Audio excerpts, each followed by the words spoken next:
बीघा नीतीश बाबू के गांव चलकर देखें कि क्या किसी को 2 लाख रुपया मिला है कि नहीं। तो इस बाबू के अपने गांव में भी दलित परिवारों को जमीन मिला है कि नहीं, इसलिए देखने के लिए भी कल्याण बीघा जाएंगे। की ओर से मैं व्यक्तिगत तौर पर आपका अभिनंदन करता हूं। पिछले 3 बरस से जब से मैंने जन सुराज अभियान शुरू किया है, ये नालंदा की धरती पर मैं पहली बार आया हूँ। 3 बरस से मैं यहाँ पर आया नहीं। पिछली बार जब हम आए थे यहाँ पर राजगीर में, आप में से कुछ पत्रकार अगर उस समय सक्रिय होंगे तो नीतीश बाबू के साथ ही आए थे। तो आज 3 बरस इस अभियान के शुरू होने के बाद मैं नालंदा आया हूँ, पहली बार आया हूँ। हालांकि इस विचार से, इस प्रयास से जुड़कर बहुत सारे साथी आज नालंदा में जन सुराज परिवार के हिस्सा हैं। और आज इसकी शुरुआत हम लोग, चूंकि मैं नालंदा आ रहा हूं, मैंने तय किया कि आज नालंदा जाएंगे, तो इसकी शुरुआत एक छोटी सी जनसभा हम लोग आज हरनौत में करेंगे। और उसके बाद 11 तारीख से पार्टी का एक बहुत बड़ा अभियान हम लोग जो शुरू करने वाले हैं, उसकी शुरुआत भी नालंदा नीतीश कुमार जी के गांव कल्याण बीघा से ही मैं करूंगा। वो इसलिए कि जो पार्टी का कार्यक्रम 11 मई से शुरू हो रहा है, उसके 3 महत्वपूर्ण बिंदु हैं। तीनों ही नीतीश कुमार जी से जुड़ा हुआ है। पिछले 3-4 वर्षों में आपने सुना, देखा, चर्चा करी जातीय जनगणना की।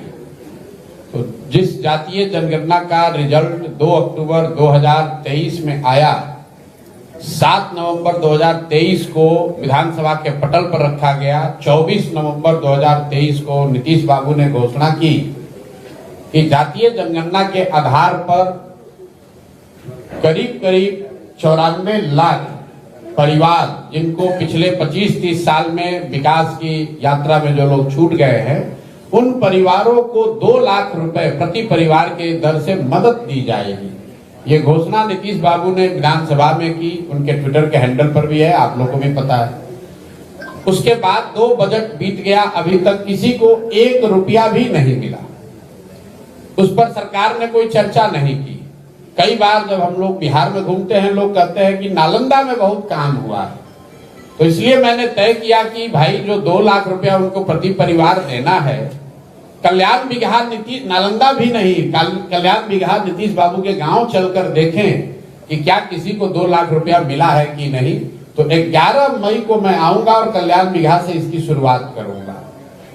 दूसरा उस आंदोलन का बिंदु है, 2006 में नीतीश बाबू ने महादलित परिवारों के लिए घोषणा की थी कि हर परिवार को जो होमलेस है, घर नहीं है, जिसके पास जमीन नहीं, उसको 3 डिसमिल जमीन सरकार देगी। सरकारी जमीन से अगर नहीं मिलेगा तो खरीद कर देगी। पूरे बिहार में इस योजना में कुल 50 लाख दलित अति पिछड़े समाज के लोगों को घर बनाने के लिए जमीन मिलनी चाहिए थी, लेकिन अभी तक सिर्फ 2,34,000 परिवारों को ही ये जमीन मिली। और अभी प्लानिंग कमीशन का एक रिपोर्ट आया है दिल्ली से, जिसमें बताया गया कि 2,34,000 में करीब 1,20,000 परिवार ऐसे हैं जिनको सिर्फ पेपर पर ही ये जमीन मिली है। करीब मतलब आधे लोगों को वो जमीन अभी तक नहीं मिली। और ये बहुत बड़ी बात है। इसको भी देखने के लिए मैं जाना चाहता हूं कल्याण बीघा, कि ये सिर्फ सरकारी आंकड़ों की बात है कि सही में जमीन पर नीतीश बाबू के अपने गांव में भी दलित परिवारों को जमीन मिला है कि नहीं, इसलिए देखने के लिए भी कल्याण बीघा जाएंगे। तीसरा आंदोलन का मुद्दा है कि यहाँ भूमि सर्वे हो रहा है, नालंदा में भी हो रहा है। पूरे राज्य में लोग त्राही कर रहे हैं। पिछले 3-4 वर्षों में लैंड डिजिटाइजेशन के नाम पर भूमि सुधार का जो कार्यक्रम नीतीश बाबू की सरकार ने शुरू किया है, इसमें हर दिन हालात ये है कि कोई घर ऐसा बाकी नहीं है जिसमें घर में परिवार में झगड़ा न लगे। जमीन के दाखिल खारिज में, रसीद कटाने में, जमाबंदी में, हर जगह लोगों को 10,000, 20,000, 25,000 रुपया घूस देना पड़ रहा है। हालात ये हैं कि आप लोग तो पत्रकार हैं, रोज देखते होंगे कि बिहार सरकार में राजस्व विभाग जो है वो उनके जनता से धन उगाही का सबसे बड़ा सोर्स बन गया है। नीतीश बाबू का नाम सुशासन बाबू रखा गया है, इसी धरती से वो आते हैं। तो मैं ये देखना चाहता हूं कि नालंदा में कल्याण बिगहा में किसानों को या भूमि के मालिकों को घूस देना पड़ रहा है कि नहीं देना पड़ रहा है। यहाँ रसीद क्या बिना घूस के कट रहा है, क्योंकि लोग बताते हैं, और जब मैं नीतीश जी के साथ था तो ये देखता भी था कि नालंदा के हर मामले को चीफ मिनिस्टर के ऑफिस से देखा जाता है। तो अगर नालंदा में ये 3 बात सही पाई गई तो आप समझ सकते हैं कि बिहार के दूसरे हिस्सों की क्या हालत होगी।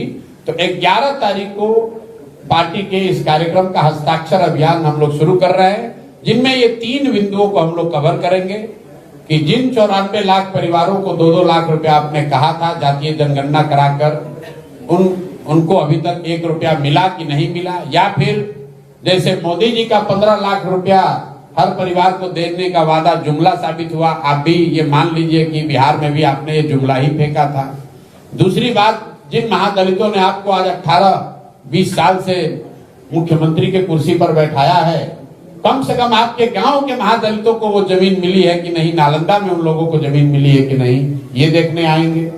और तीसरी बात जो मैंने आपको बताया कि पूरा बिहार ये भूमि सर्वेक्षण के नाम पर, भूमि सर्वे के नाम पर जो धन उगाही हो रही है, क्या नालंदा कल्याण बिगहा उससे अछूता है, हरनौत उससे अछूता है, अस्थावा में वहां नहीं हो रहा है, ये देखने के लिए भी 11 को आऊंगा। और आज इसलिए आए हैं कि चूंकि जैसा मैंने बताया 3 बरस से यहाँ आए नहीं थे, साथ ही यहाँ रात दिन मेहनत करके जन स्वराज की सोच को घर घर पहुंचाने में लगे हैं। तो ये मेरी भी जिम्मेवारी है कि हम आकर अपना कंधा उसमें लगाएं। इसी के तहत हम यहाँ आए हैं।